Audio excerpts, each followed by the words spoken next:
Guys, ayan yung tintrabaho namin dito. Nabuo kami ng pyramid. Mahirap maging OFW pero kakayanin para sa pamilya. Pyramiding scam pala, literal pala to. Papagawain kami ng pyramid. Simulan na ang arawaan! Komikis, sabi mo pakyawan to? Bakit arawan pala tayo dito? Hirap dito mag-work sa gawaan ng pyramid. Si Foreman dito, grabe magpa-OT. Habang buhay ang OT, may palatigo pa. Lalatiguhin daw tayo ni Foreman kasi nagpuslit daw ako ng boulder sa site. Yan, laki-laki niyan. Bakit ako may latigo? Nagsiksik ka doon ng boulder sa bahag mo palabas ng site? Guys, na-checkpoint kami. May dala kaming mabigat na gramo ng bato. Lubog pa naman mukha nito ni tropa. Sa mga nagsasabing mahina ako, ilan hinahalo niyong sako ng buhangin? Dito, hinahalo ko isang buong disyerto. Guys, mag-uukit kami ng edits dito sa pader ng pyramid. Di alam ni Foreman, lalagyan namin ng edits ng Pinoy itong pyramid.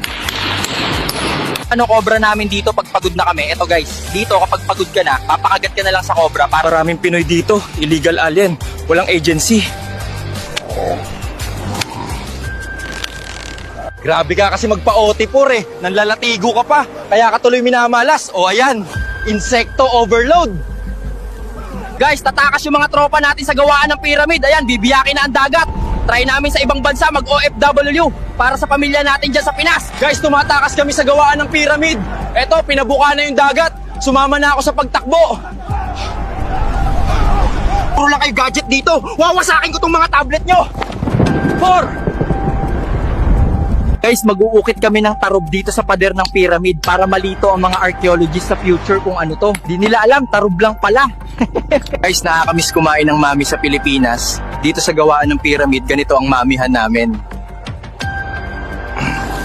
Guys, nandito ako sa sinaunang panahon. Nagde-deliver ako ng mga lola.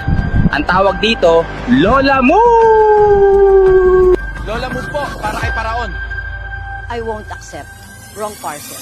Like and follow, Komikis!